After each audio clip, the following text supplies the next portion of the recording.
నమస్తే, welcome to signal TV. నేను మీ ప్రత్యూష. ఈరోజు మన ముందున్నారని ఒక బ్యూటిఫుల్ డాక్టర్, గైనకాలజిస్ట్ స్వప్న గారు. లేడీస్లో వచ్చే పీసీఓడి, పీసీఓఎస్ ప్రాబ్లమ్స్ అసలు ఎందుకు వస్తున్నాయి, ఎలాంటి వారిలో ఇలాంటి ప్రాబ్లమ్స్ వస్తాయి, ఇలా వచ్చినప్పుడు ఎలాంటి కేర్ తీసుకోవాలి, అలాగే ప్రెగ్నెంట్ లేడీస్ తీసుకోవాల్సిన హెల్త్ కేర్ టిప్స్ ఏంటో మేడంతో మాట్లాడి తెలుసుకుందాం. నమస్తే మ్యామ్. నమస్తే ప్రతిష. ఎలా ఉన్నారు మేడం? ఫైన్ మా, థ్యాంక్ యూ. చాలామందికి మ్యారేజ్ అయిన 12 ఇయర్స్, 14 ఇయర్స్, దాదాపు 20 ఇయర్స్ వరకు కూడా పిల్లలు పుట్టకుండా సఫర్ అవుతూ ఉంటారు. అలాంటి వాళ్ళు మీ దగ్గరికి ఏమైనా కన్సల్ట్ అయ్యారా? ఎస్ మా మా దగ్గరికి కన్సల్ట్ అయ్యారు.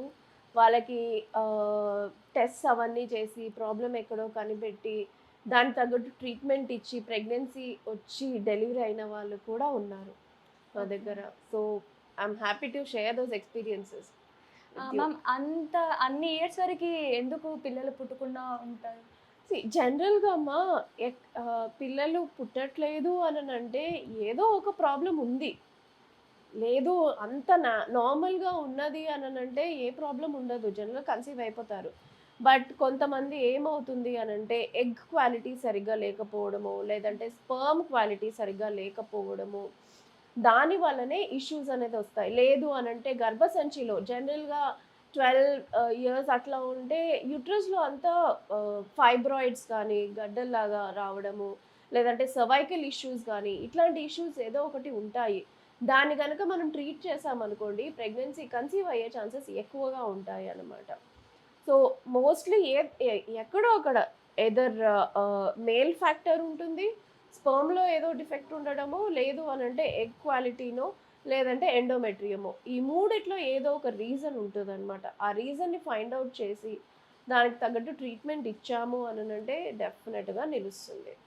ఓకే మ్యామ్, ఇంకోటి ఏంటంటే కొందరు పెద్దవాళ్ళు అంటూ ఉంటారు కదా, లైక్ మేనమామ, కోడలు Yes. అలా పెళ్లి చేసుకోవడం వల్ల పిల్లలు పుట్టరు, పుట్టినా కూడా వాళ్ళకి ఏదో ఒక ప్రాబ్లం ఉంటుంది అని. అది నిజమేనా?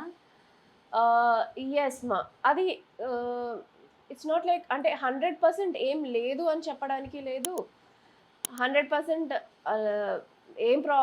ఉంటుంది అని కూడా చెప్పడానికి లేదు. అటు ఇటు ఉంటుంది అనమాట. ఇప్పుడు కొంతమందికి మేనరికం అన్నా కూడా ఆ ప్రెగ్నెన్సీ నార్మల్గా ఉండే ఛాన్సెస్ ఉంటాయి.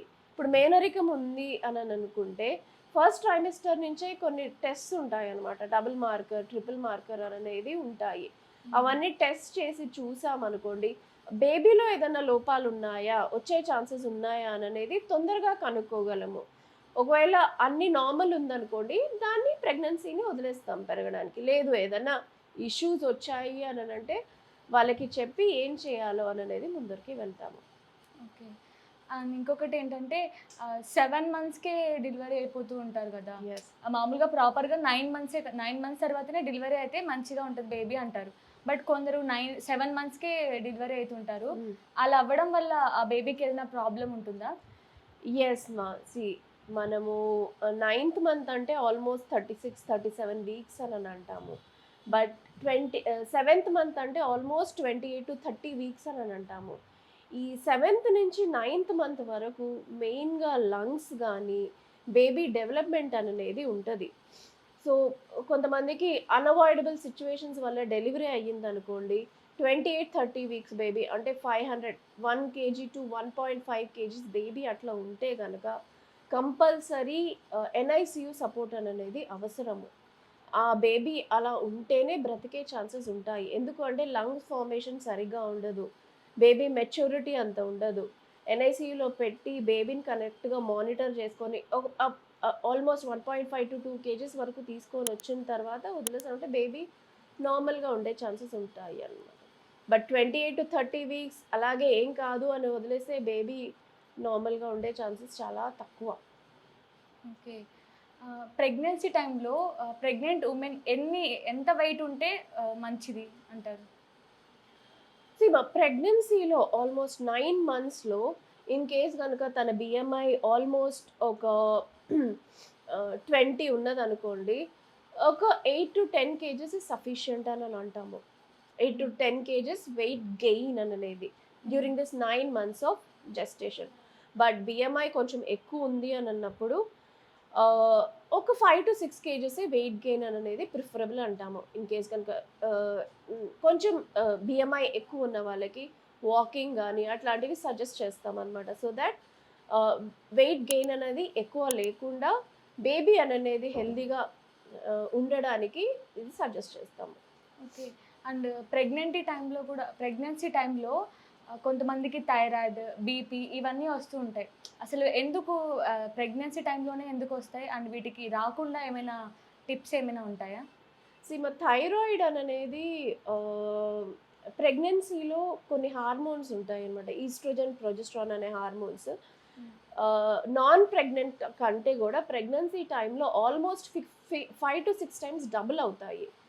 దానివల్ల ఏమవుతుందనంటే వేరే హార్మోన్స్ అనేది కొంచెం డిస్టర్బెన్స్ వస్తుంది. సో థైరాయిడ్ కంపల్సరీ చెక్ చేసుకుంటాము. ఇన్ కేస్ కనుక ఏదైనా ఆల్టర్డ్ అనిపిస్తే మాత్రం థైరాయిడ్ మెడికేషన్ రాస్తాము. బట్ ఎప్పుడైతే ఈ హార్మోన్స్ నార్మల్గా అయిపోతుందో, ప్రీ ప్రెగ్నెంట్ స్టేట్ అయిపోతుందో, థైరాయిడ్ అనేది కూడా నార్మల్గా అయ్యే ఛాన్సెస్ ఉంటాయి. సో వాళ్ళకి చూసుకొని డెలివరీ అయిన తర్వాత 1-2 మంత్స్ తర్వాత ఏదైతే థైరాయిడ్ మెడికేషన్ రాసామో దాన్ని స్టాప్ చేయాల్సింది ఉంటుంది అనమాట, ప్రెగ్నెన్సీలో వచ్చేది.